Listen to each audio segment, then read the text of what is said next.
The agenda, is there any changes or a motion to approve? Move to approve. Support. Motion and support on the floor. Ms. Morris, please call the roll.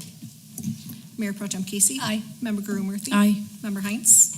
Aye. Member Martinez. Yes. Member Smith. Aye. Member Stout. Yes. Mayor Fisher. Aye. Motion carries. All right, we do have an agenda for the evening, which takes us to our public hearings, and we do have one public hearing this evening. Special Assessment District 186 for Main Street area street lighting and streetscape. So I'll go ahead and open that public hearing and ask if there's anyone in the audience who wishes to make a comment on that topic and that topic alone. Seeing none, we'll go ahead and close that public hearing and move through presentations into reports. Mr. Cardenas, anything this evening? Thank you, Mr. Mayor. Just real quick, I want to follow up on the July 13th council meeting where you heard from representatives from Priority Waste.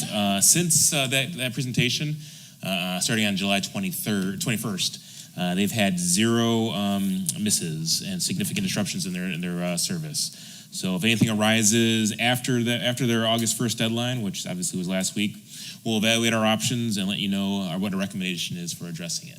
That's all I have for this evening. Very good. Thank you very much for that update, as well as all of the work that you've done to continue to let us know what's going on with that. I feel well informed, and I see heads shaking as well. So please have your staff keep up the good work on that. Mr. Schultz. Nothing tonight, Mr. Mayor. All right.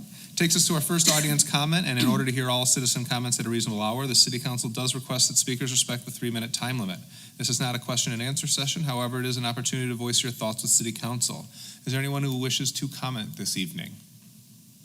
Sir, please come forward and state your name and address, and your 3 minutes will begin. Yep, you can give it to the city clerk. Yeah, my name is Peter. Sir, right up to the podium there so we can all hear you.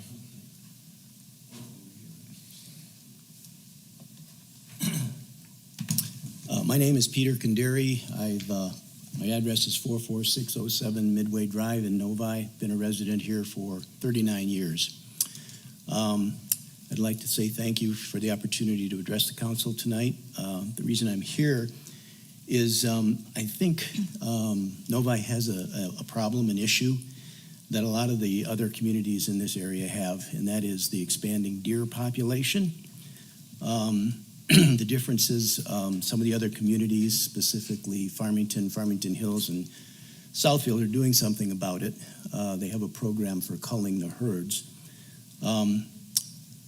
Our home backs up to a wooded area, and so we are suffering significantly from the expanding deer population. We spent literally thousands of dollars on all manner of repellents and gizmos that hopefully will repel these deer, but they just keep coming, and we planted a lot of things that are supposed to be deer resistant, but eventually they find out they like it, and so they do it.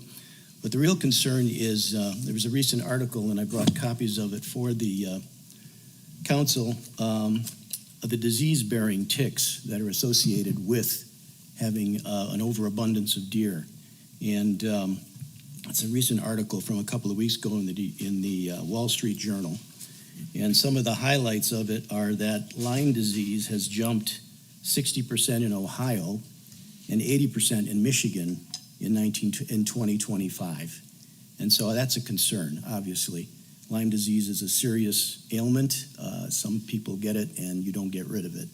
So that's a concern. There's also the destruction of landscaping and also the possibility of hazardous local traffic. I mean, deer accidents in the area. They jump out onto Taft Road, onto 9 Mile Road. I see that all the time. So I just wanted to make the council aware that it's a concern, and I'm hoping that if you weren't aware of it, that there's something that you might consider joining with the other communities in this consortium of looking into culling the deer population. This year, I've seen tremendous amount of fawns running through the area. I think it's this year is going to be a banner year for expansion of the deer population. So just wanted to make you aware of that, and hope that you will take steps to address this in the near future. and I thank you. Thank you very I much. have the article here if you... If you want to share that with the clerk as well, and then she will pass it along to us. Absolutely.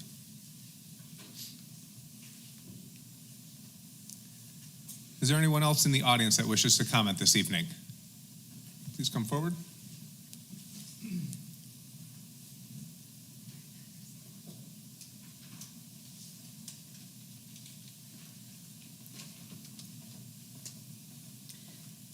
Hi, my name is Sue Finley. I've been a resident here for over 30 years. I just arrived, so I'm not sure if I missed my opportunity to speak about this, but I'm here to express my vehement opposition to the proposed $407 million project that the city is contemplating near Beck Road.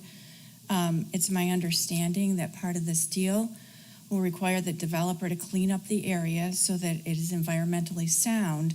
But once this project is complete, the noise, the traffic, the additional people with families will be, kids that will be going to our schools that are already busting at the seams will wreak incredible environmental havoc in our already overdeveloped city. I feel that we're turning into another Canton where it takes forever to get a half mile down the road. I work at Novi High School, and we already have kids doubled up in lockers. The lunchrooms are packed, classrooms are filled to the brim, and we have no more room. We have no plans to expand our schools. I am not aware of any traffic, concerns that are going to be taken care of with this continued developing. What I'm hoping for is more investing in green spaces here in Novi. Everything seems to be developed. More housing is being approved, more hotels, more plazas, more stores. This is not what the people of Novi want. Like I said, I've lived here for over 30 years. And I've been an active member of the community for all that time. I've seen many changes over the years. When I first moved here, we had little corn, farm stands.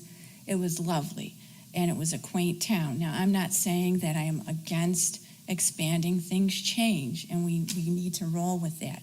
But I feel that this proposed development is really going to wreak havoc on our traffic, on our schools. It's really overcrowded.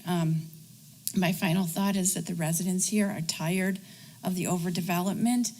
I can't come tonight representing many people.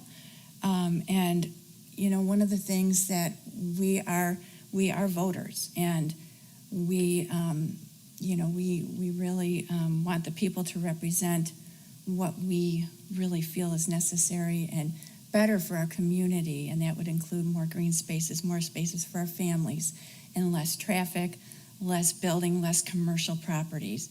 And so, again, I feel that we don't need it, we don't want it, and we won't vote for anybody who votes to pass it. Thank you. Thank you very much. Anyone else in the audience that wishes to comment tonight? Seeing none, we'll go ahead and close our first audience comment and move to the consent agenda for any removals and or motion to approve. Move to approve. Support. There's a motion and support on the floor. Further discussion? Seeing none, Ms. Morris, please call the roll. Member Gruenworthy. Aye. Member Heinz. Yes. Member Martinez. Yes. Member Smith. Aye. Member Stout. Yes. Mayor Fisher. Aye. Mayor Pro Tem Casey. Aye. That does approve all the items on the consent agenda, items A through F, so if that is your item, you are free to depart. That takes us to the matters for council action. Item number 1, initial presentation of the project in the City West Corridor from Lincoln Avenue Communities with the potential to utilize either a payment in lieu of taxes arrangement or the MISHDA Housing TIF program. Mr. Cardenas. Thank you, Mr. Mayor. Similar to your last meeting, there is no action being asked of you this evening. But the applicant that is before you is here to present their project and gauge the interests of City Council to utilize a fairly new state program. The developers from Lincoln Avenue Communities is proposing a 269-unit mixed-income multifamily development at the current De Maria construction site located at the northwest corner of Taft and Grand River Avenue. With all the units would be income restricted to households earning no more than 80% of the area media income, or better known as AMI, and a weighted average not to exceed 60% AMI. The developer is asking the City Council to consider approving the housing construction incentives through either the MISTA tax increment housing TIF program, so that's in between the brownfield and the transformational one you heard last time, and or a payment in lieu of taxes. We have two representatives here from Lincoln Avenue Communities, and they're here to stand by for questions and give their presentation. Very good. I will turn it over to the applicant. Great. Good evening, Mayor Fisher, and good evening, council members. My name is Erica Meissner, and I'm a Director of Development with Lincoln Avenue Communities. I'm joined here by Kyle Brasser, who is a Vice President and partner with Lincoln Avenue. Lincoln Avenue is a national developer of affordable and workforce housing. If you Google us, you'll see that we have over 200 communities and 35,000 units across 33 states. So we're quite large, but I do want to point out that Kyle and myself are very narrowly focused on the upper Midwest. So we're focused on advancing opportunities in Michigan, Minnesota, and Wisconsin. We've been working in Michigan now for, I think Kyle's around 5 years. So we have 2 properties in Ypsilanti down the road that are new construction, as well as a couple of acquisition projects as well. But we're here today to present our proposal for, again, an affordable multifamily residential community at the intersection of Grand River Avenue and Taft Road in Novi City West District. I wasn't at last week's meeting, but I know there was a robust, lengthy conversation around City West, and but we specifically want to focus on the role of new residential development, not only in the context of City West, but in the context of Novi's just housing stock more generally. I should probably click through these slides here. So a concentration of residential uses in City West District creates a tremendous opportunity to meaningfully respond to Novi's quantified need for additional housing at a diversity of price points. We spent a good amount of time unpacking your recent master plan, as well as hearing about the strategic plan that was presented on last week. As detailed in the master plan, demand for housing in Novi is outpacing supply. Due to a tight homeownership market that is largely out of reach for low and moderate income households, there is disproportionate demand for rental housing specifically. So this concentration of demand is driving up rents. Today, renters comprise 32% of Novi's households, 40% of which are housing cost burdened, meaning that they spend more than 30% of their income on rent and utilities. Interestingly, the cost burden carried by renters exists in spite of the age of Novi's rental housing stock.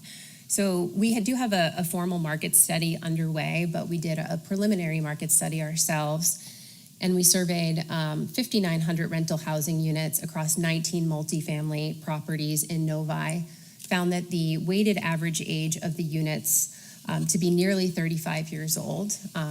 Several of these properties nearing the end of their usable life, and the weighted average rent of the 2-bedroom units within these properties to be nearly $1,800 a month.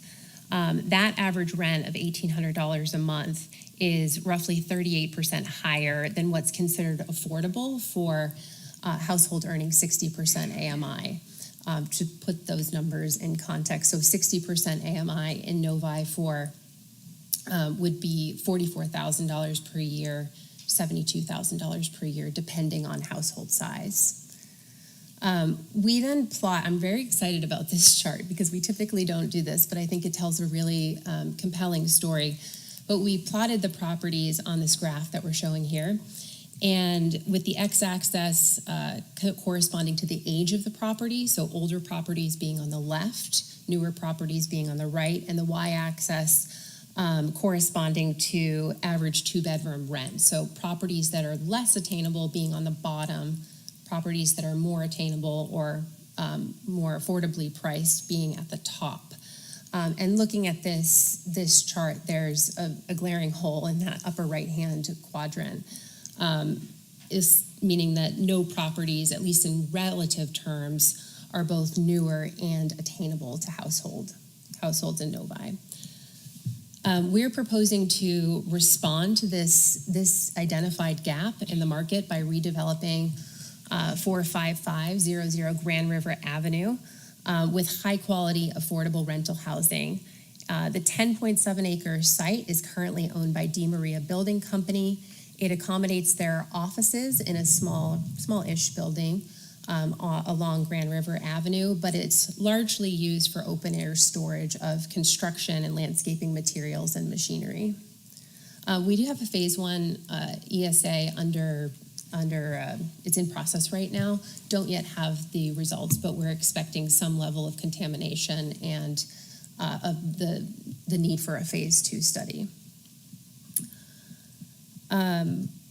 The project that we are proposing will include 267, there was a number cited earlier as 269 units. That's what we were operating under up until very recently, but with some programmatic shifts, we're now at 267 units, 1, 2, 3, and 4 bedroom units, all of which would be income restricted to households earning less than 80% of the area median income.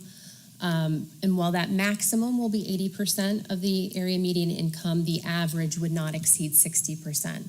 We'd have roughly 10% of the households would be 30% AMI, and then that would swing all the way up to the 80, with that average being at 60% AMI. Rents would correspond to income to ensure that no household is housing cost burdened. As is standard for Lincoln Avenue communities, the community will be designed and built to a quality that is essentially indistinguishable from market rate communities. You can expect a full suite of amenities, including a fitness center, a co-working lounge, in-unit laundry, as well as premium finishes such as granite countertops and stainless steel appliances. That's something that we really pride ourselves on, is delivering market rate quality housing at an affordable price. The project will be mixed use in that we're dedicating roughly 1/4 of the site to a public park. I know there's been a lot of discussion and interest around a need for additional green space in Novi. And this is our attempt to provide that in a way that sort of aligns with this residential use. So the public park would serve not only our residents, but also the broader community. We're very excited about this space and how it can activate the eastern half of the City West District and hopefully complement whatever future development is happening down the road on the western end of Grand River Avenue. And the 2 residential buildings are going to orient towards that park with the entrances connecting to the park infrastructure and driving foot traffic to that space, again, making it more of a lively, active use space. Buildings will be 4 stories and will take a more modern form, consistent with the design intent of the City West District. Here we're showing some precedent images, including one image of an affordable property that we have in Brookfield, Wisconsin, which is an affluent suburb outside of this Milwaukee. And that's I don't know if you can see my cursor here, but that's this one here. It's a beautiful property, and our architect that we're working with here did the interiors for this project as well. Again, all of the units will be reserved for households earning an average of 60% of the area median income. In doing so, it's going to fill this gap that we've identified in the market for high-quality, attainable housing. And depending on unit size, average rents will be 13% to 77% lower than the average rent at existing multifamily properties in Novi. Supporting this level of affordability is really a team effort and requires partnership with state agencies and local government. For this particular project, feasibility is contingent upon receipt of low-income housing tax credits, tax-exempt debt, and $8 million of competitively awarded gap funding from MISHDA, a pilot or TIF from the City of Novi, which we'll discuss today, and up to $3 million in soft funding from Oakland County, which we're in active conversation with.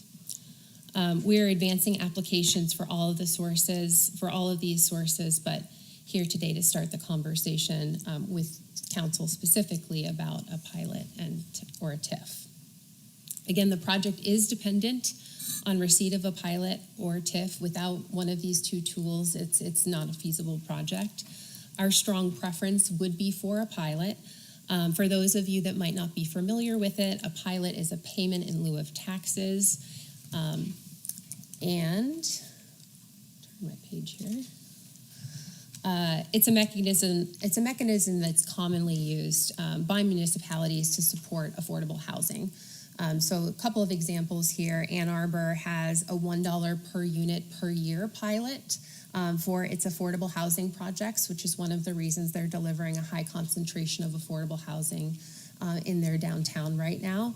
And Grand Rapids, Detroit, and Ypsilanti, they use a pilot payment they structure pilots for affordable housing projects based on a percentage of shelter rent. So that rather than paying the standard ad valorem taxes, they're paying, again, a percentage of the rents that are brought in annually. So here we're requesting a pilot equal to 3% of shelter rents for a period of 40 years. And that 40-year term is consistent with the term of our permanent tax-exempt debt through MISTA. Importantly, a pilot can be structured alongside a municipal services agreement, which would allow for a greater share of the payment to go to the city than would otherwise go to the city with ad valorem taxes or TIF.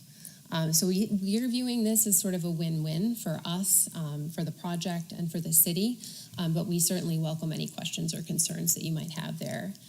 I'm about to conclude here, but want to make a note on timing. We obtained site control of the Di Maria property in January of this year.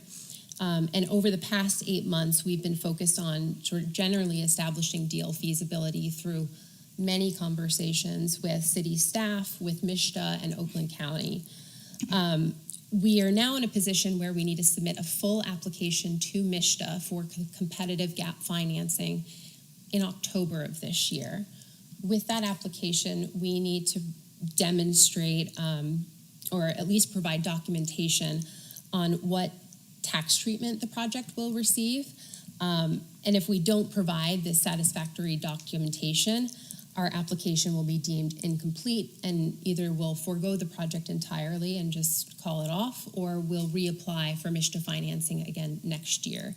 There is considerable risk to delaying the application in another year when it comes to not only our site control, but also the availability of federal incentives.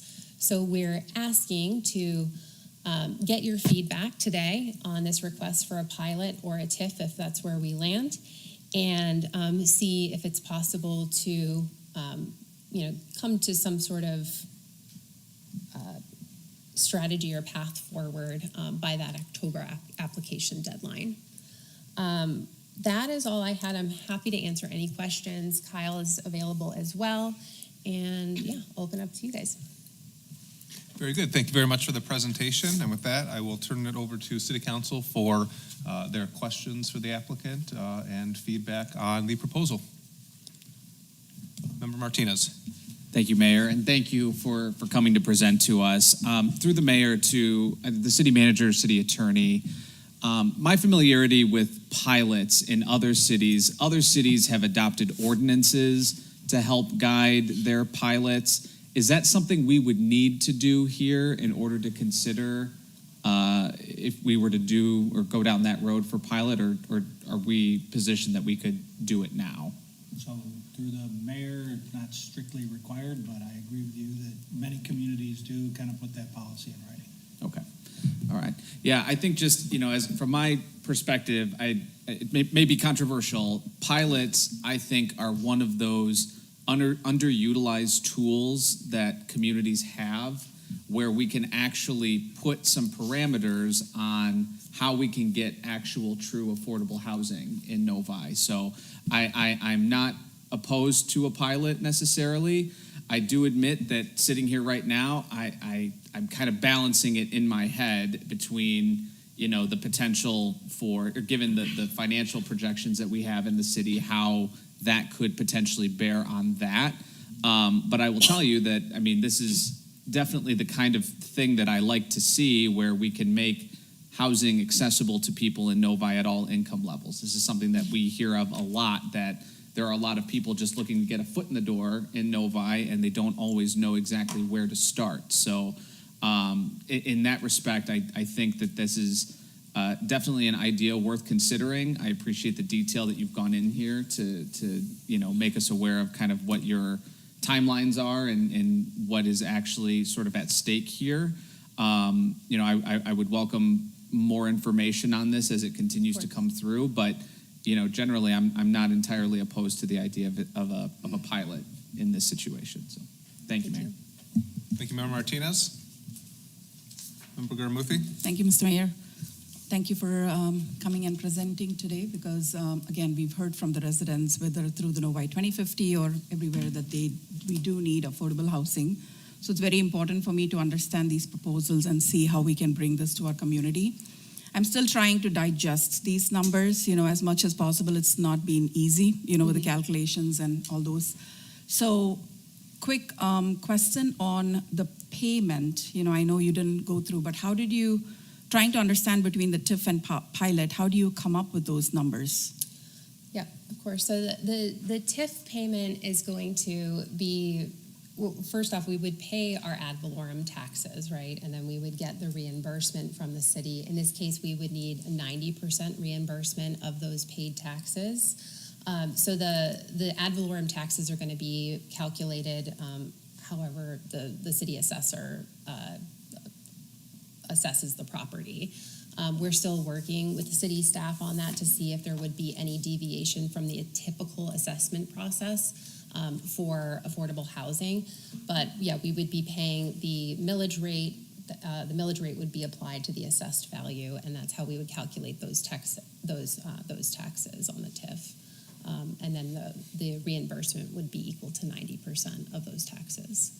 So are we saying that's still pending the assessment value, but there is a number already here based on some assessment? That's based off of our assumption. So we're assuming that the assessed value is going to be based off of net operating income. So our model is pushing out projections around net operating income, and that's used to then calculate the assessed value by applying a cap rate.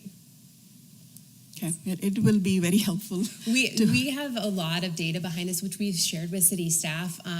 We didn't want to overwhelm the council, but I did hear 2 weeks ago that this is a data-driven council, and we're very happy to show you all of our numbers and how we're arriving at stuff, and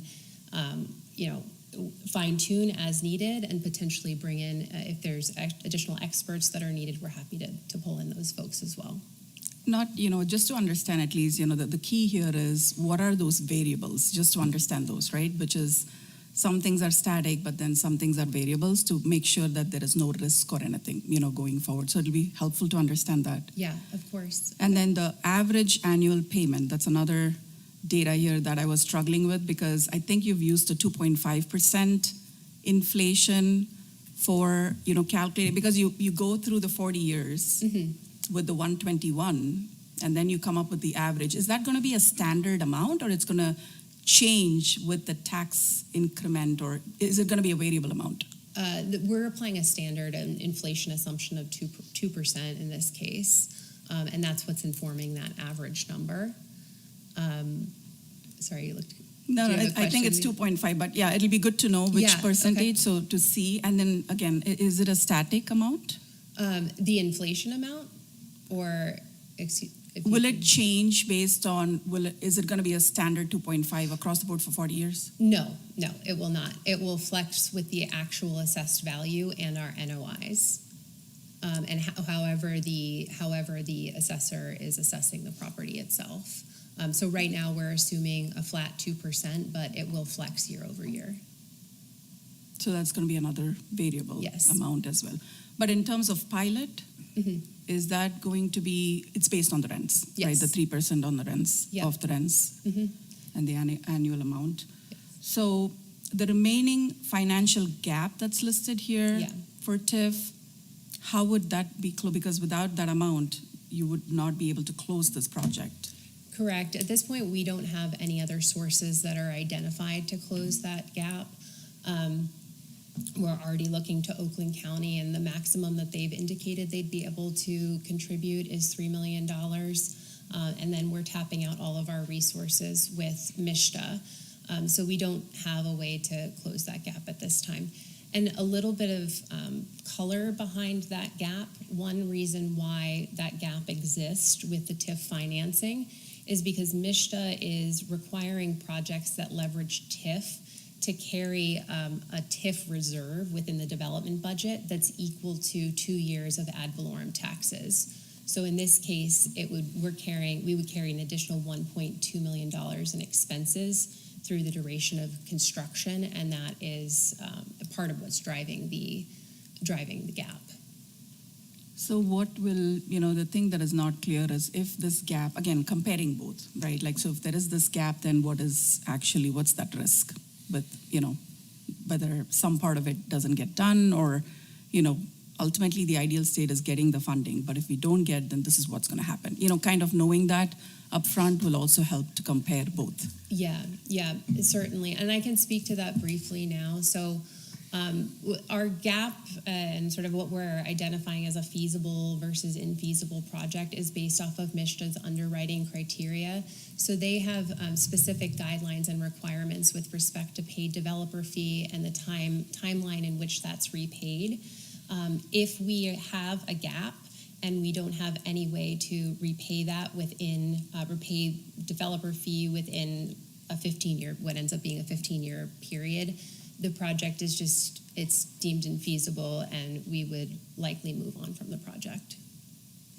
Okay, which is something we don't want to happen. So again, I think it'll be overall, one more question with the TIF and pilot is schools. Mm-hmm. Somewhere I read that there is a difference between TIF and pilot in terms of impacting the school because of the taxes and stuff. Can you elaborate on that? I'm going to defer to my colleague Kyle on this one. He's got a little bit more experience on that front. Thanks, Erica. And thank you, Mayor and members of the council. As Erica said, my name is Kyle Brasser.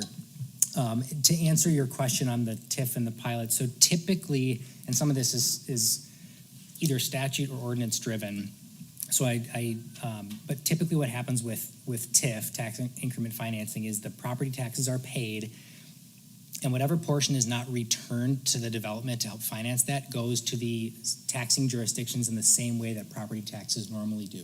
Mm-hmm. So I don't know what those percentages are, but that would go to the schools and whatever that appropriate percentage is. A pilot can be structured more creatively so that the city has more, and your city attorney could speak more to this, but the way that I've done it in the past and I've seen it done is that pilots can have some additional structuring components from the city to pay different taxing jurisdictions differently than how property taxes are paid. So they don't need to follow those same percentages. The city has some more discretion in how those funds are paid. Okay. So more to come. Yeah, that would need to be worked out. More to understand. Part of the discussions, exactly. Yeah. So the date, it's 40 years. So it basically after that, this whole concept of funding ends, and then it's the normal after 40 years? That's correct. And the reason that 40 years is the term under both of these scenarios is that's the term of the loan that we would be getting from the Michigan State Housing Development Authority, from MISTA.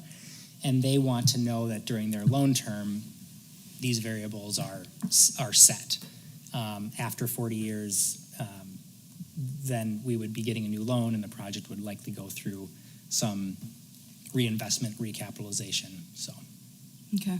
So I think overall, again, affordability and all that is very important, to bring the affordable housing. But I think I'm still trying to digest these numbers and just make sure I'm doing the right comparison. So I'm just going to wait for a few more information, Sure. Basically the assessment value you have and all that, so that I can be able to say which one would be the best, option.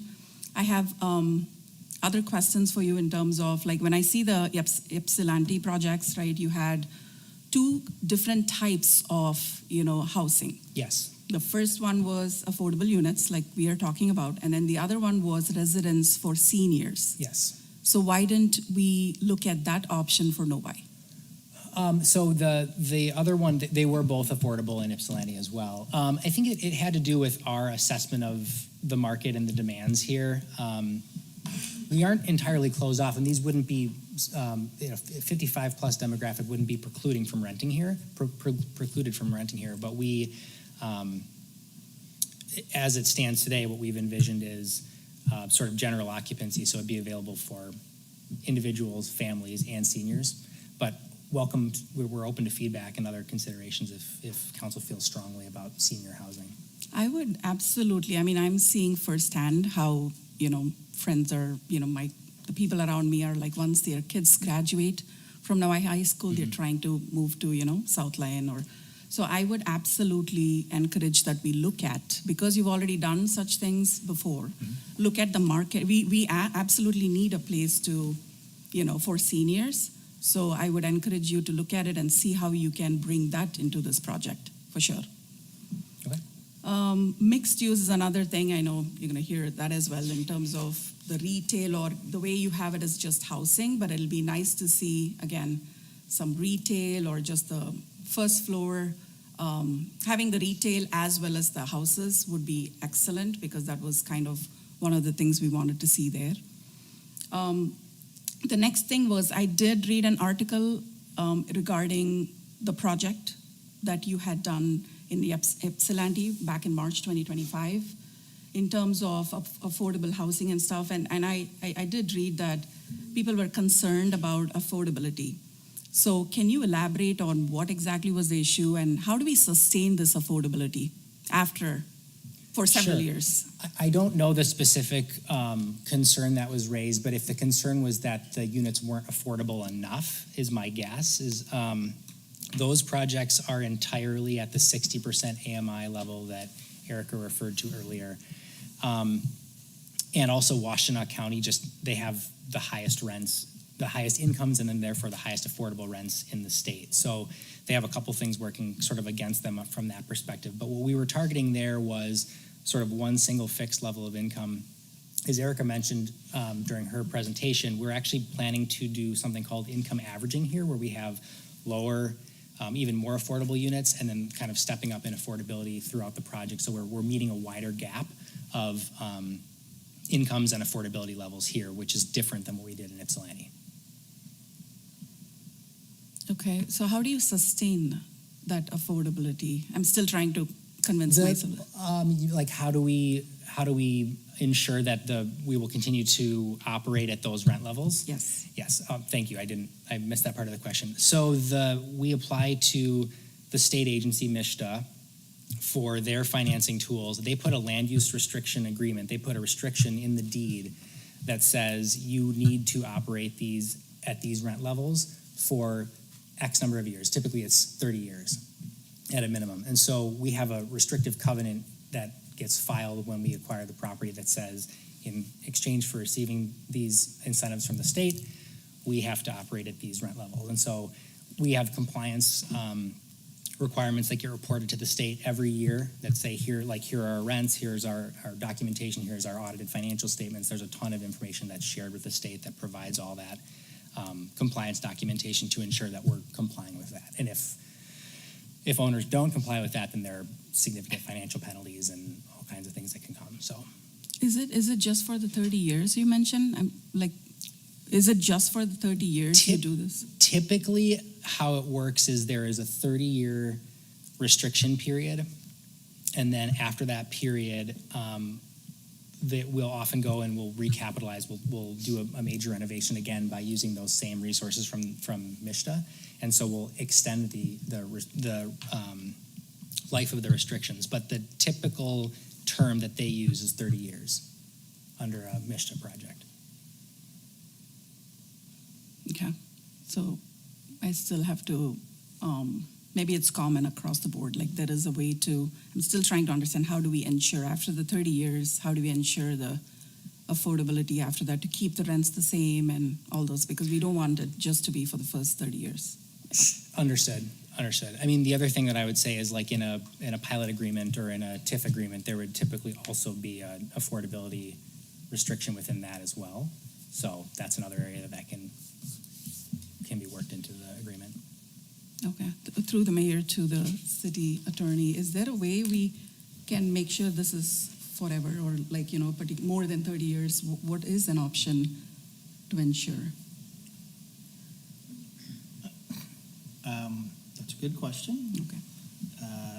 I'm not sure I've had it posed that way exactly before, because what the speaker's saying is after the 30 years, they have to do the capital improvements and the rehabilitation, and they're probably going to go for the same kind of loan, and the restrictions then just tend to get extended Okay. like the financing does. But if you're talking about is there a way to force that, I guess I'd have to think about that and see if there's any models for that. But Okay. it kind of, the problem solves itself because at the end of the 30 years, they're coming back for Enhancements. and an extension. Okay. Okay. Community benefits agreement, there is something that you're doing with different communities. Is that something you've thought through for Novi already? We're in our early stages of that. The city of Ypsilanti has a community benefits ordinance, so there was a process that we went through there, and it was actually a new process with them, in which we identified several different components of each community that would be sort of the community benefits.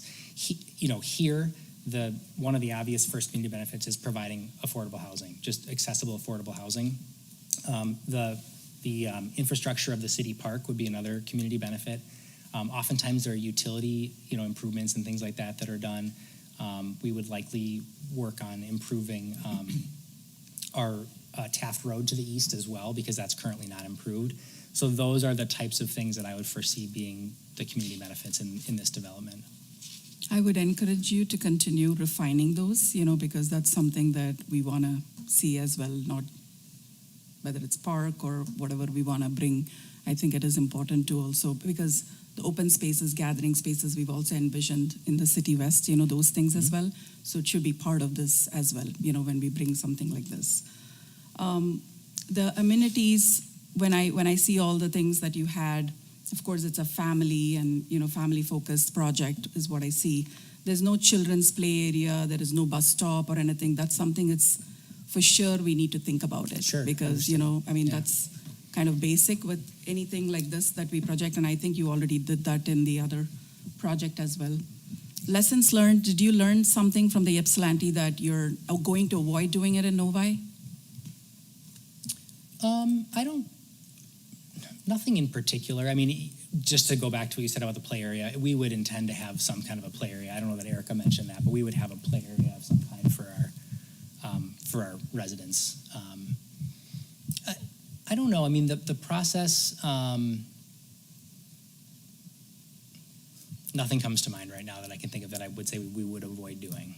Okay, that is a good sign. So I am glad to hear that. The last is about the sustainability. So did you implement through your projects any, solar panels, green roof, or anything like that in terms of environment sustainability? When we did the Ypsilanti projects, we actually didn't. Part of that was because the energy tax credit at the time was not what it became after that. So there was a period of time when it was not feasible. And so it became just much more expensive. Now that tax credit's actually going away again. But we are leaning towards electrification, so eliminating or reducing gas wherever possible. Also, MSHDA requires that we adhere to a green certification standard. So it depends on the project, but we did National Green Building Standards in Ypsilanti. We would do something similar here as well. And so you have to be certified, you have to meet a certain number of criteria. We haven't identified what that would be yet, but I would imagine we would probably do National Green Building Standards here as well. Okay. So I think overall, thank you for answering all the questions. Overall, I think affordable housing is a need in Novi. I'm just trying to educate myself, especially with the TIF and pilot. So I'll just wait for more information so I can educate myself and be able to, say this or that. So, but I appreciate you coming here, presenting that option for Novi. Thank you. Thank you. Thank you, Mr. Mayor. Thank you, Member Gurmothy. Member Smith? Thank you, Mr. Mayor, and thank you for coming. I'll agree with everyone that's spoken so far. We are definitely in need of affordable housing, and this is how we do it. I mean, I don't expect a developer to come up with no incentives and make half of what they could make on a piece of land. That's just not how business works. They're not going to do that. So I think it's a good program. How does, I guess through the mayor to the city attorney, would this agreement run with the land if something happened to this company, they sold the properties or whatever? Yes, that's how that works. Yeah, Okay. correct. And I think you answered this before with the covenant, so that guarantees that it stays affordable for that whole period of time, so that's good. Through the mayor to the city attorney again, I'm kind of assuming this works like a PRO where we have some more input into what actually ends up there than just a typical development. Right, to be clear, what they're talking about is a financing mechanism so they can go ahead and decide whether or not they want to build. They still go through whatever zoning process there is in City West, and this presumably would be the mixed development option or something similar to that, but I guess I don't know off the top of my head. So yes, Okay. they go through your development process, whatever that is. Okay. One of the things I saw in your proposal that kind of jumped out at me, and you didn't mention it, is you were talking about a makerspace, which anybody who knows me knows that those get me going. But I think this could be combined with affordable living. It could become a place where artists and craftspeople come to live, work in the makerspace, walk down the street to City West and to their shop, or it's a mixed-use development where you are, their shop underneath their apartment and sell their stuff. So it could be, that could be really a cool thing that would be unique for Novi. Let's see.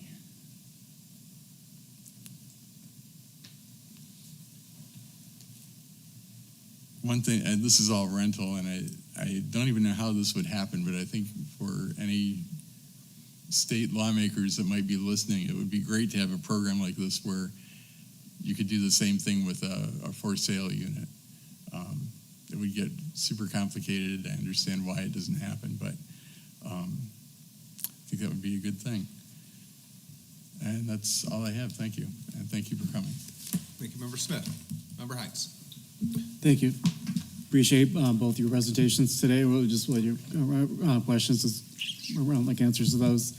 I guess I'll start out with just asking about the process for potential tenants. I assume there'd be like an income verification process or something Yes. like that. Would there be both? I'm assuming both at the initial application for those future residents, and I assume at some cadence into the future too, because if they get a raise or advancement, or Correct. what would that look like then? The way that it works is that there's an initial income certification at first occupancy, and then there's an annual recertification. And so basically with each year that the lease renews, they have to recertify. I am admittedly not a compliance expert. This gets really complicated. People's income can still increase, and they can still qualify to live there, but there becomes a point where your income increases too much and you don't qualify any longer. That doesn't happen all that often. We don't hear of that happening a lot. It's much more common that we get people that qualify and then continue to renew because they've got a high quality place to live and they want to keep living there. The other thing would be like households grow in size and then can no longer stay within their unit. That's, I would say, more common than people who end up making too much money and don't qualify anymore. Oh, okay. And then just in terms of the different types of individuals that could live there and everything like that, one just in our packet, just in one example was just the shows the different occupation types, and just a couple of them showed the ones that would be like above that 80% AMI, and just one caught my eye, just an elementary school teacher. Now I'll call up my connection. My wife's an elementary school teacher, but aside from that though, I did see that as like similar to the medical professions as well. It's just anything there where you could have a sort of public service professionals. I didn't know if will it be in any year, if it's if there's any conflict with the MISHTA parameters or just keeping it within a certain AMI. But basically, if there's a sector of the population that would just be people that were just trying to serve the community. Especially if it's, well, separate question that though too, is like, if there's opportunities to have people living in the city that they're serving as well. So I guess regardless of the public service professional component, but like being able to live in the same community that you serve. Is there an opportunity and avenue for that? What I would say is naturally that tends to be what happens because of the location of the apartments proximate to jobs that we're serving. But there are, and we can, advertising typically reaches people in the local community a lot better than it does like further out.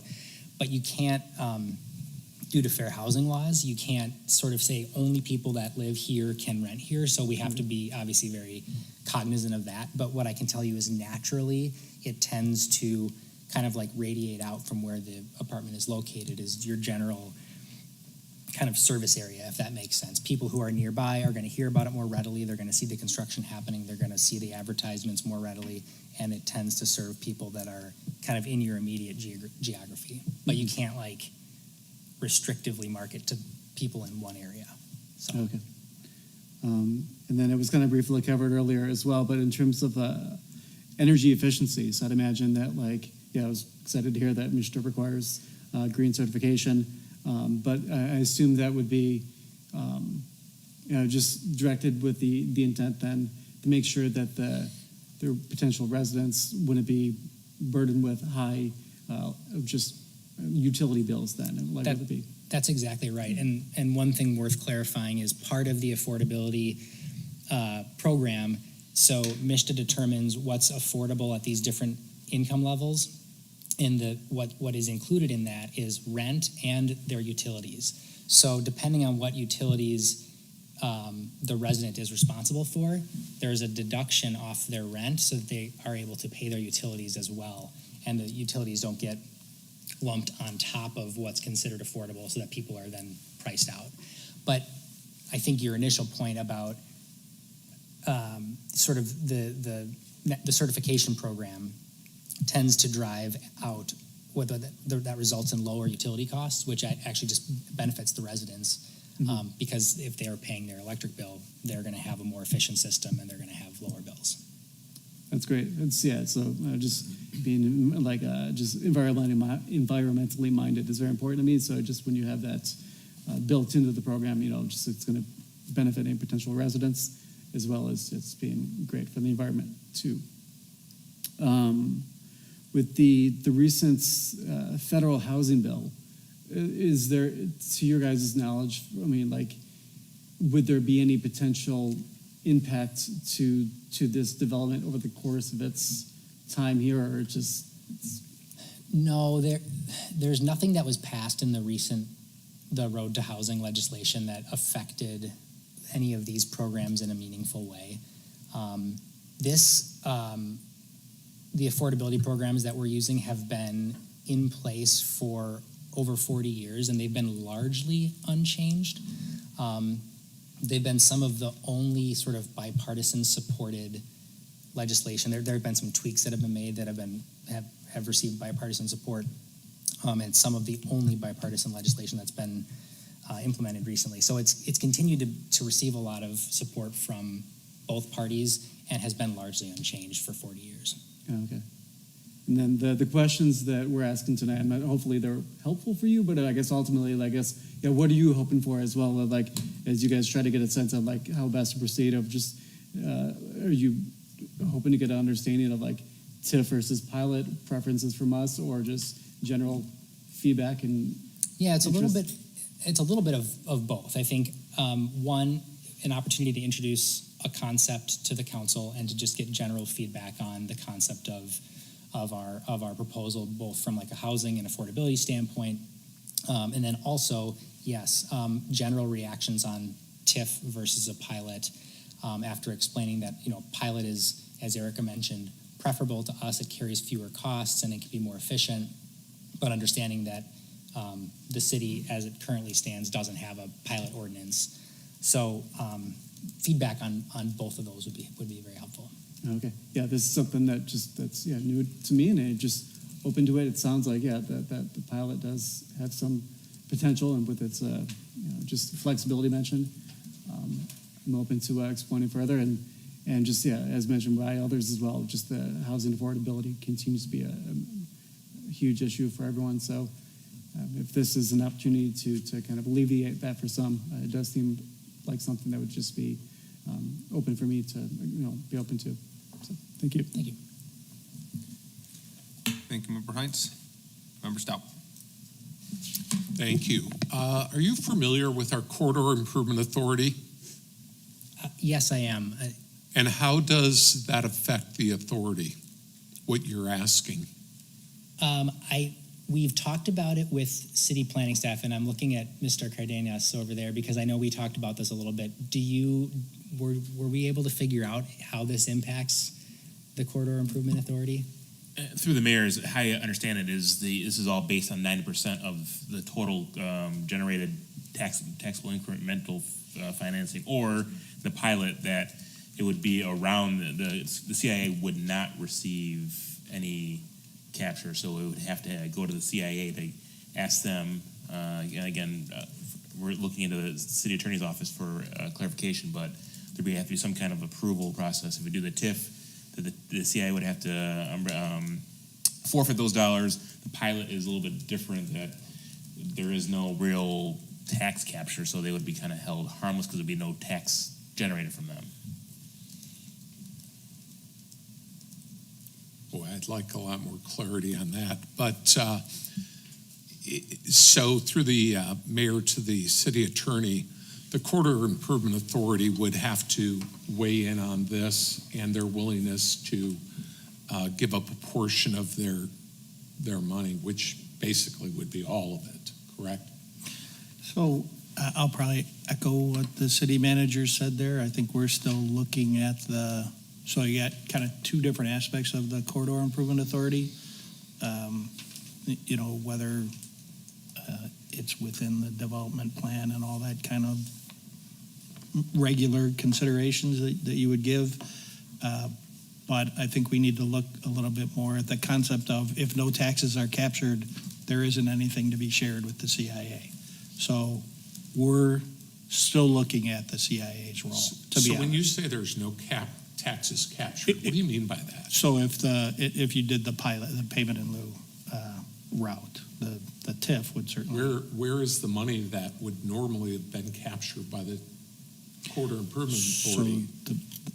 So the pilot is a limited amount of a much smaller payment than you would get if you just collected the taxes. That's the payment in lieu of. So in the case of the pilot, you're saying that no taxes are collected. It's like an abatement? So instead of collecting the taxes, you get a payment in lieu of the taxes that's in an amount. So let's quit dancing. Are we foregoing taxes under this proposal? You don't collect ad valorem property taxes, I'm sure I'll be corrected, but you don't collect the tax under the pilot. You collect a payment. So in essence, 100% tax abatement with a payment that comes in lieu of taxes. That is correct. Okay. How did you select Novi for this program versus Wixom, South Lyon, other communities in the area? What prompted you to select Novi? Well, for starters, the City West District, the desire for more housing was something that we have been looking at for several years. And so I think that's one thing that was particularly enticing. We got introduced to the sellers of the Demaria site, and so we've been looking at that as well. We look at doing developments in different parts of Michigan, so it's not that we just targeted Novi, but I'm not sure what else. So in other words, our school district had nothing to do with it. Well, we know that Novi has a strong school district, but that's a benefit to living in Novi. So the City West district was originally something that was created to be mixed use. This doesn't even remotely approach mixed use in my vision, and I'm the one who sat in those meetings for 3 years and talked about the City West District. So I'm not seeing that your vision of mixed use and my vision of mixed use are even remotely the same. There's a lot more that needs to be decided relative to the Corridor Improvement Authority. I also serve on that, and they have a very different interest in the Grand River Corridor than perhaps us as City Council. We have a more widely, our view of things has to be much more broad, whereas the Corridor Improvement Authority, I'm not sure is necessarily focused on as many political issues as a city council might be. So I find it kind of interesting that you don't really have a great answer as why you want to come to Novi, other than you got a piece of property. I would think there would be many, many good reasons that you could articulate to us, but I have a real tough time with many things in this proposal, but one of the biggest is the whole Corridor Improvement Authority issues, and you really don't have any answers to it at all. So, thank you, Mayor. Thank you, Member Stout. Mayor Pro Tem. Thank you, Mr. Mayor. Good evening. I feel like we've had you standing there for a bit, so I hope you brought water. Or at least take a breather for a second. Okay, yeah. Perfect. So how did you all decide what percent of apartments would be dedicated for each AMI level? So in your presentation, you've got X number of apartments at the 30%, so forth and so on. How did you get to that calculation? So in order to qualify for the tax credits from MISTA, the community needs to average out to 60% AMI or below. So part of the math is we can't go above 60 on average, but we can have units that are above 60. And then it comes down to area demographics, looking at our population that we want to serve, and spreading the different income levels across the various unit types and sizes within the community. So we average right around to 60, like Erica mentioned before, and have rents going up as high as 80. What happens when you've got a applicant who comes in and they are at the 30% AMI level, just keep using that number, and you're out of 30% AMI apartments? What happens to that applicant? Well, we take a wait list. I mean, what happens within any community where there's an income restriction is if you have people who qualify but you don't have units available, you take a wait list. And then those people are contacted when an apartment opens up. At that AMI, do they have the opportunity to go up if they wanted to? Yes, they do. The challenge becomes we typically somebody asked earlier sort of what the applicant vetting process is. So there is income qualification, and it goes both ways. So we also qualify to make sure that we aren't putting people in units where they're stretching too much and then they can't afford the rent. So typically, if you're right on the cusp, you could go to either one.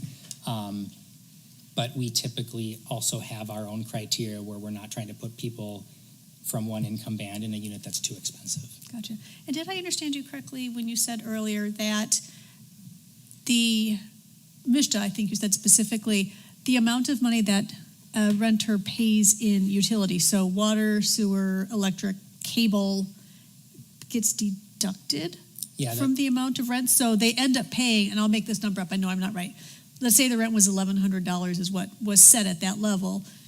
They've got $300 worth of utilities that they pay. The rent actually technically becomes $800 to get them to that $1,100 level. Is that my understanding that correctly? Essentially, there's something called a utility allowance. So MISTA does their math and says an electric bill for this unit size in this area is roughly this. And then they say, so if the rent is $1,000 and MISTA says that electric bill will be $100, that person only pays $900, and then they're responsible for their own electric bill. Gotcha. And if they go over that $100, because that's just does MISTA adjust that annually? Yeah. Yes. Okay. Utility allowances are published annually. Yep. Perfect. Okay.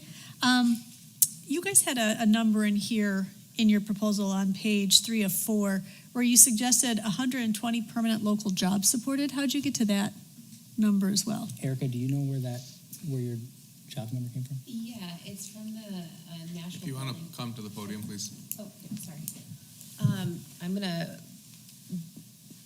It's from the National Building Council, I want to say. So they have a tool that's based off of a years-long study to calculate and to quantify the economic impact of multifamily housing projects. So we use that tool in order to roughly estimate the number of jobs created and the broader economic impact. From the housing being built, not the construction work. It's once the units are built, then you're forecasting. Let me pull up my chart. Sorry, that here. was page 3 of 4 of your document, Yes. the memorandum. I'll be more specific. I have it here. That might include construction. Does that include?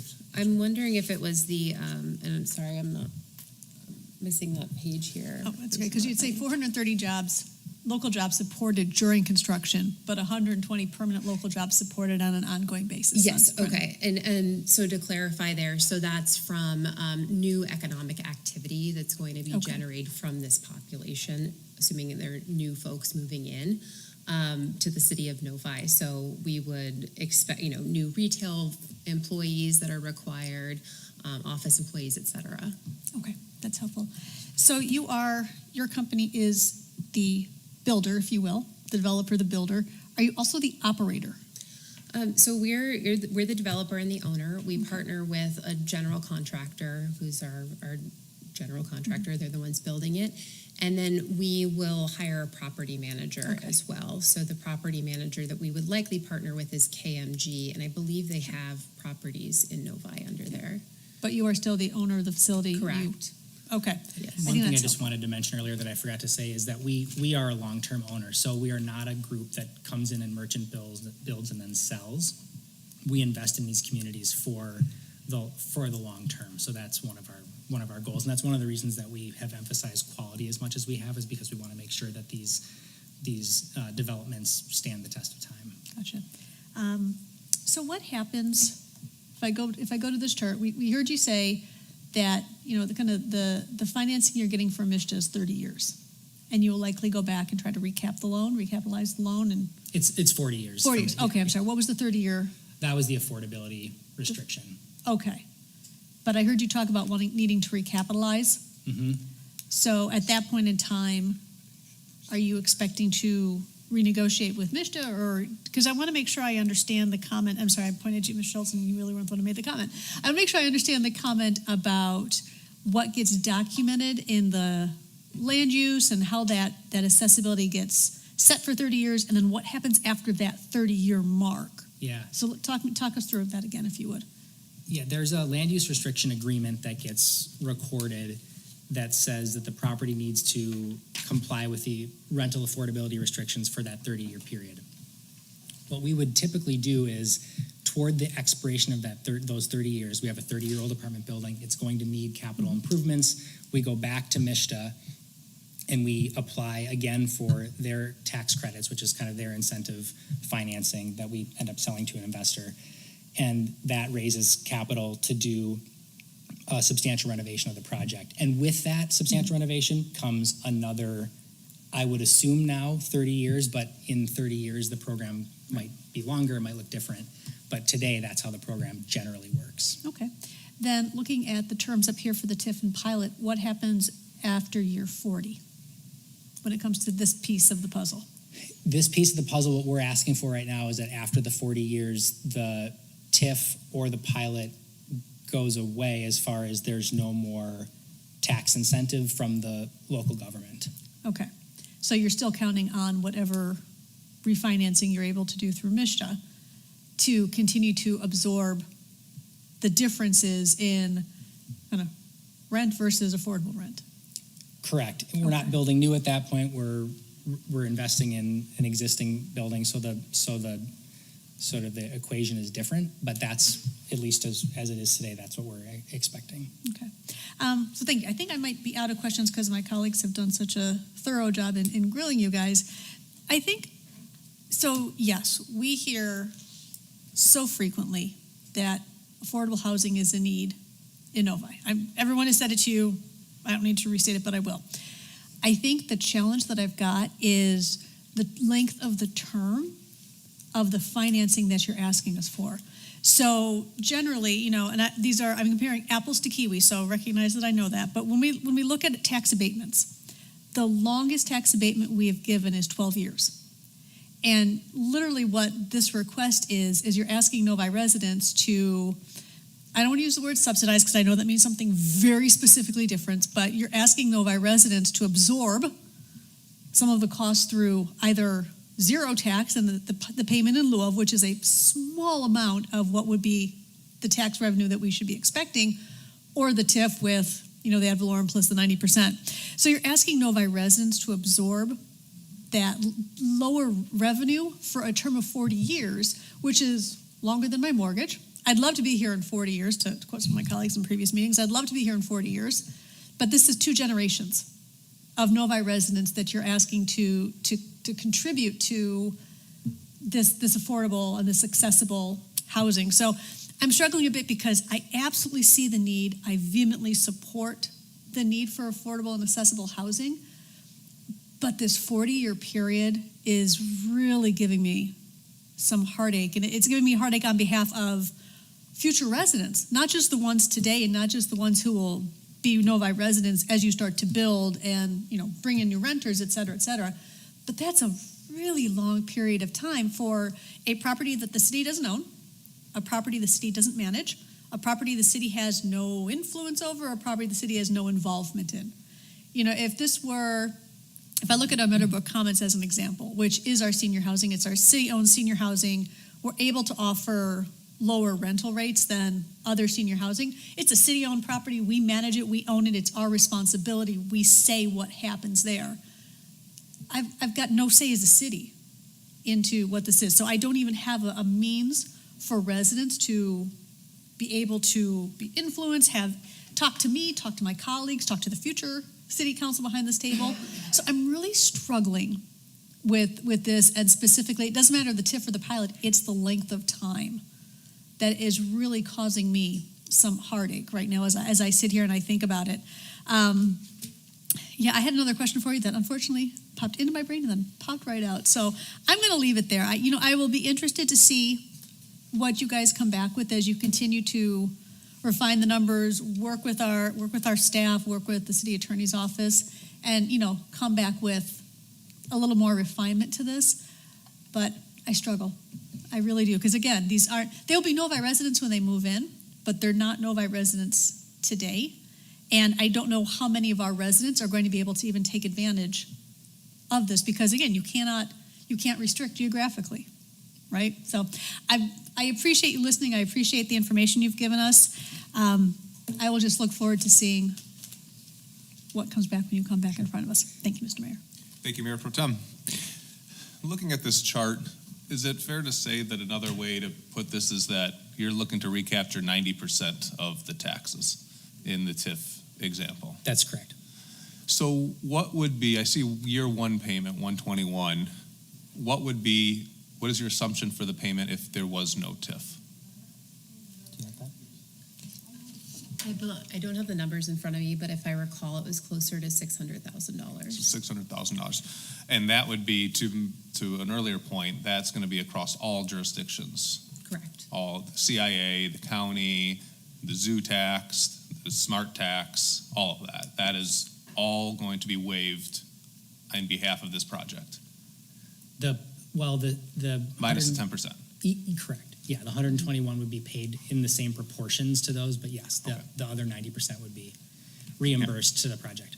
I won't rehash a lot of the comments that are made, but I think two key things here. One is, as we continue to look at this City West project, it has clearly turned into a lot of residential being proposed, and I said that last week, that that's not the vision that was ever set out there.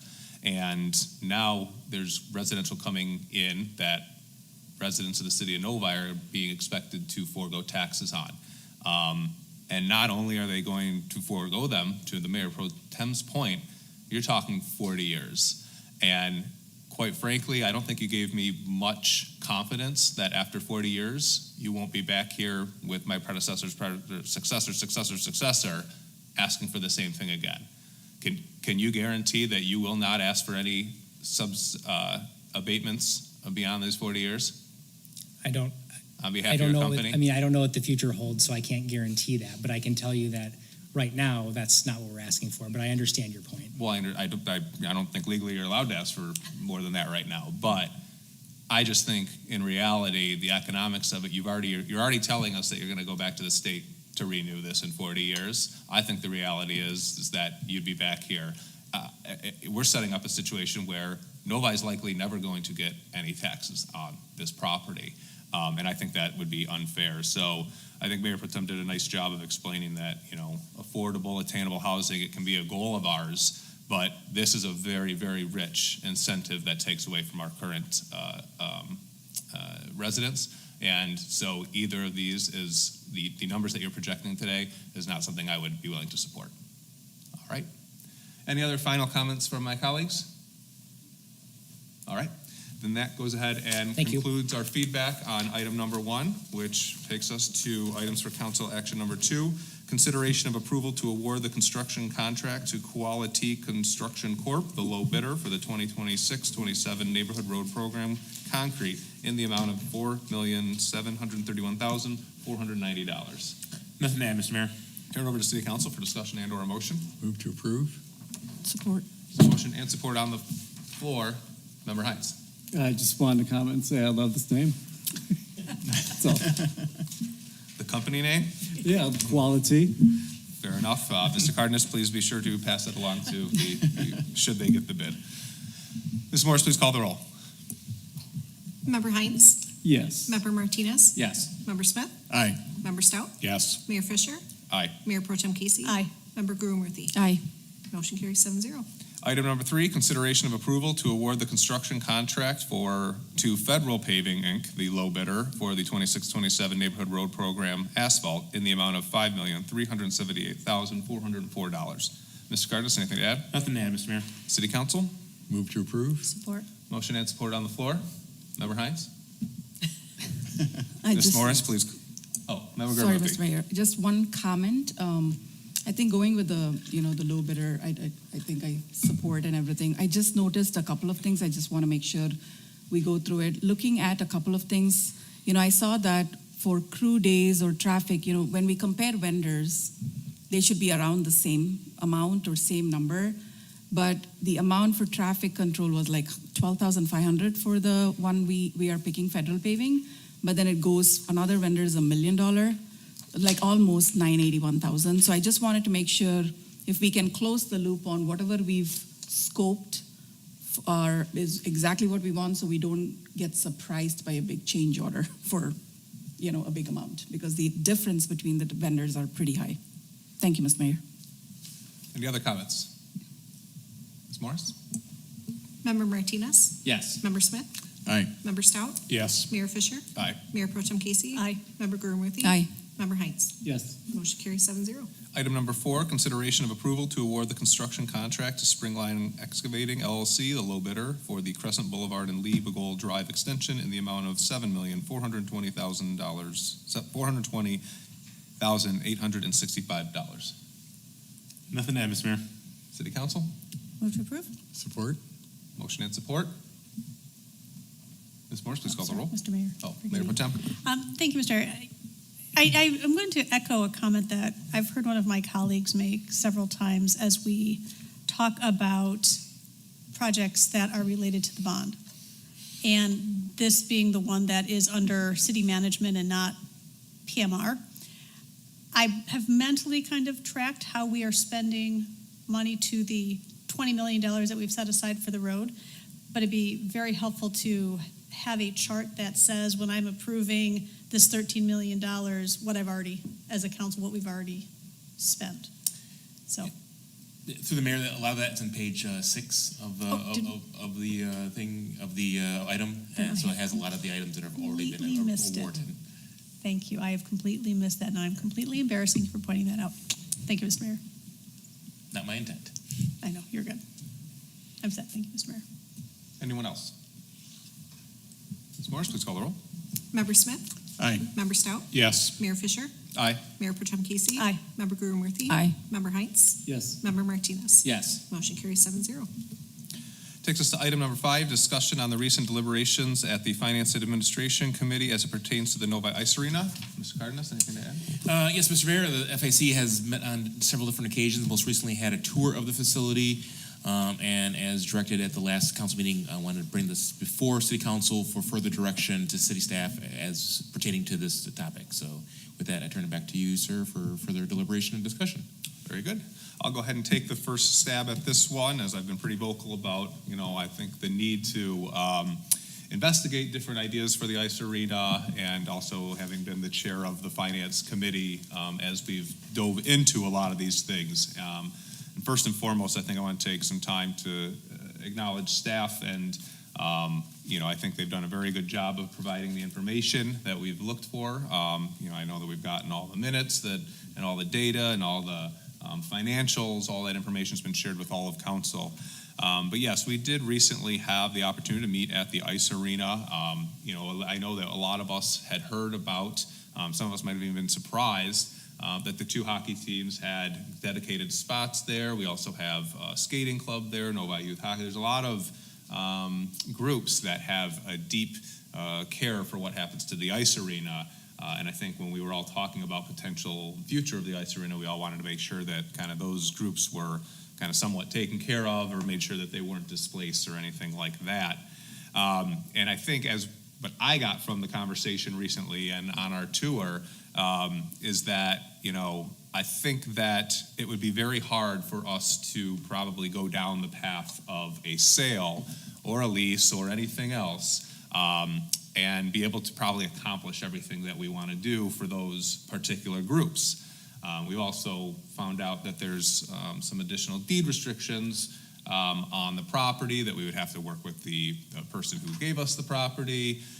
There's a couple master plan items that we have to accomplish if we wanted to pursue any of these items. And I think that as I've gotten to this point in those discussions, in all the minutes that we've talked about, I just think that the level of hurdles to overcome to accomplish any sort of change in ownership, it's probably just not worth it at this point.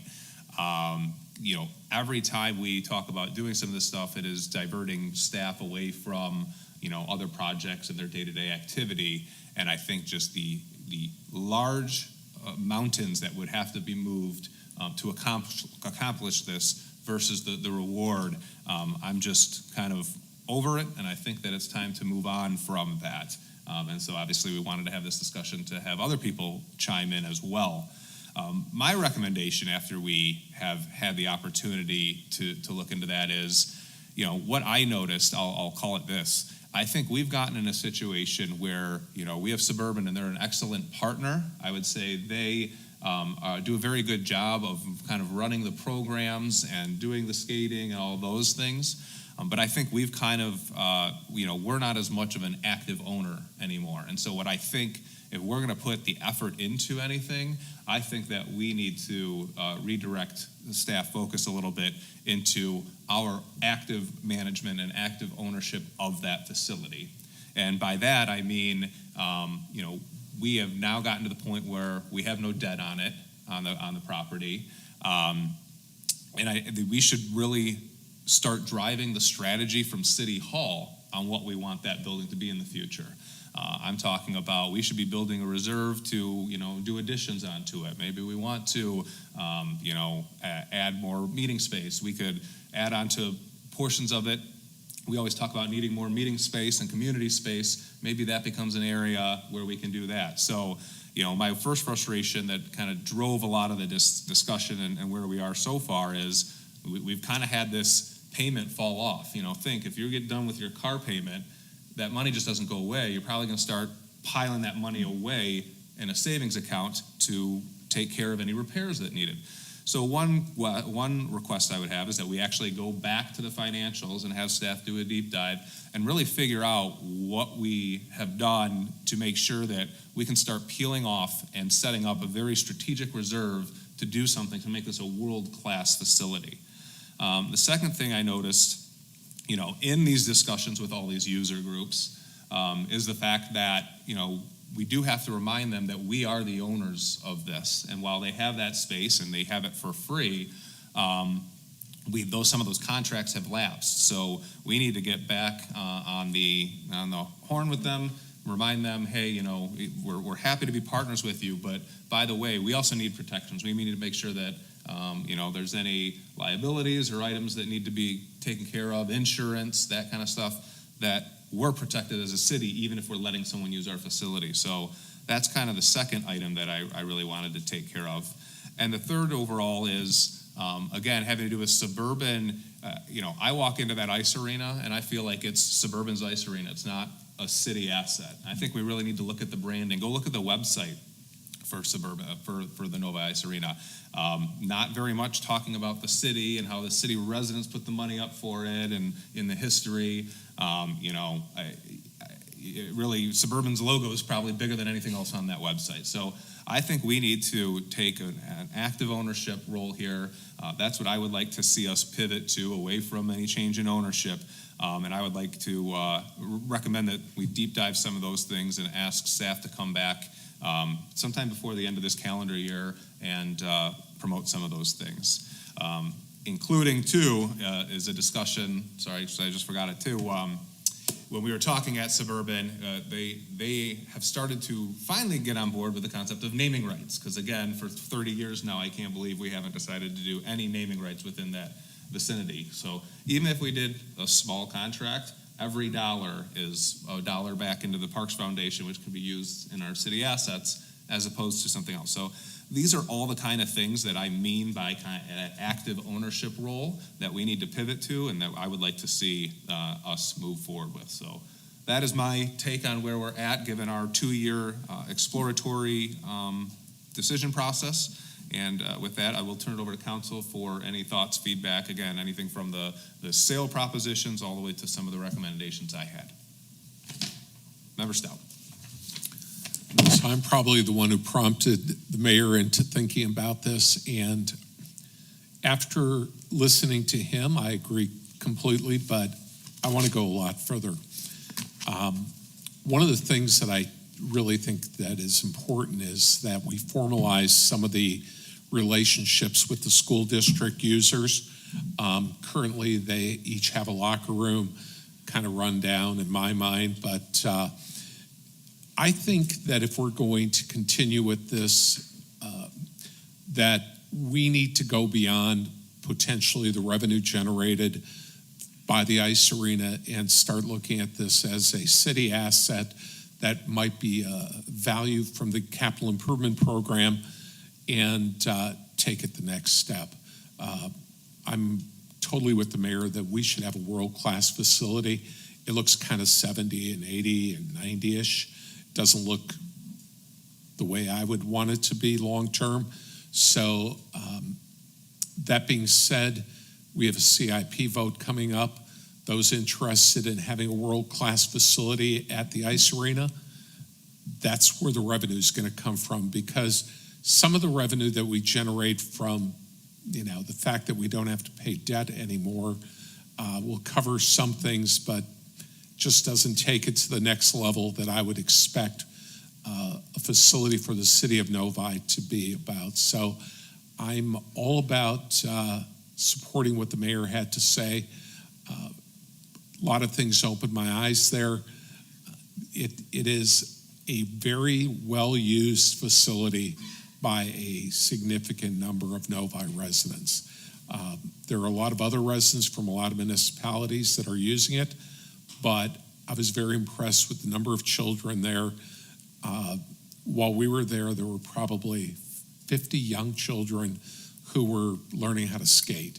And it's a very cultural thing there to learn how to skate. It's not just, a small group, it's very diverse. So I'm support exactly what the mayor said. I support expansion beyond that, but I may come back with a change of mindset if the capital improvement program millage doesn't pass in November, because we have a responsibility to look at all the potential sources of revenue in the event that doesn't pass, because we're going to be in a very difficult position. Thank you, Mayor.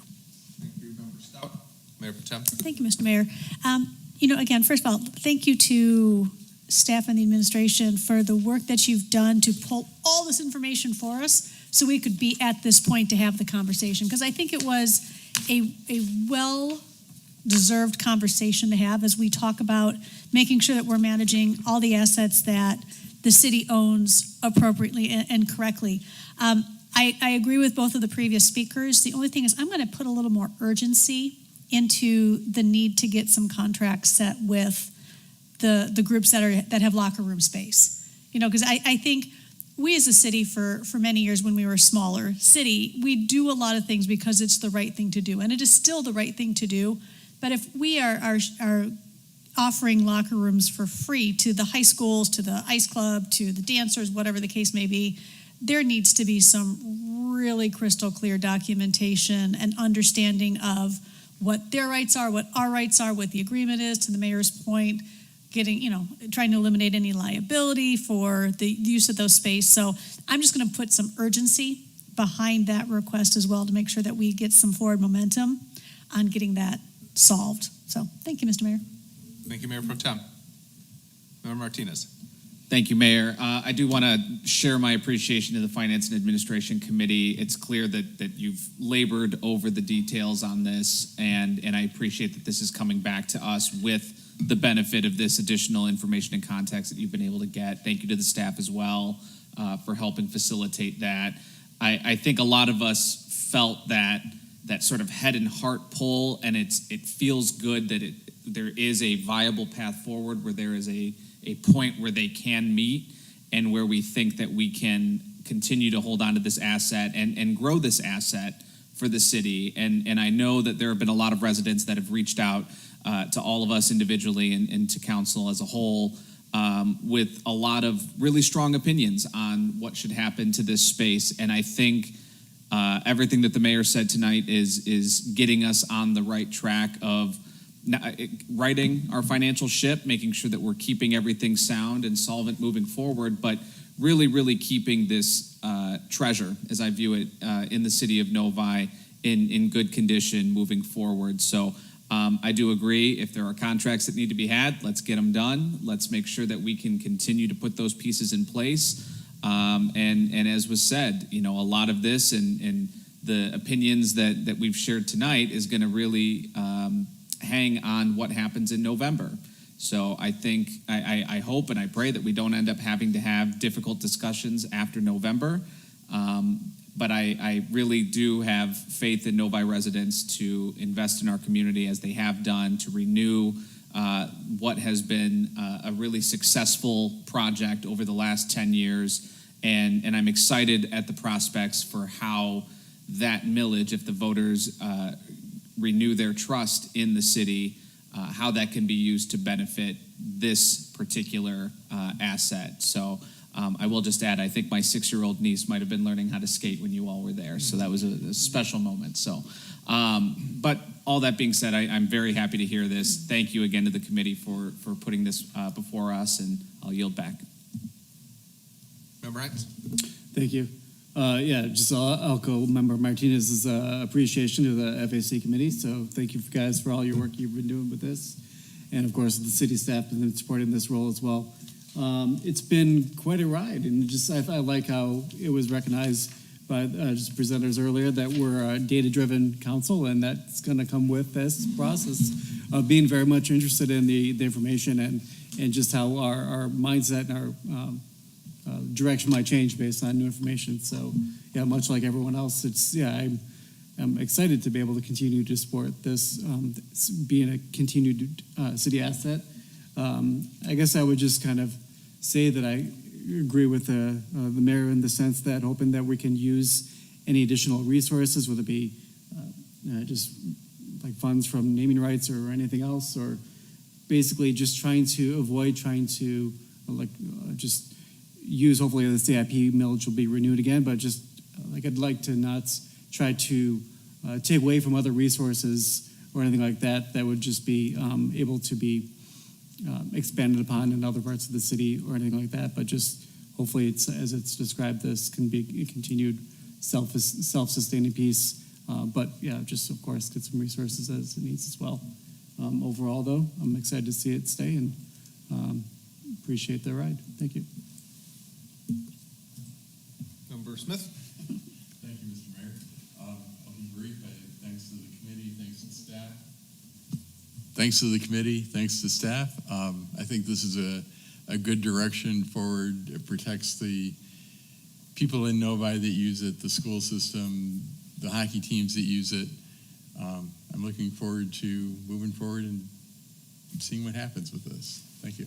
Member Garmouthi? Just wanted to echo the appreciation to the staff as well as to the FAC committee for doing the due diligence, spending the time going there and bringing us the recommendation and findings. And I really appreciate now looking at the strategy, not only for our, the funding and keeping it going, but also enhancing the ownership. I love the way you said. So whatever we can do to just up that would be great. So thank you so much.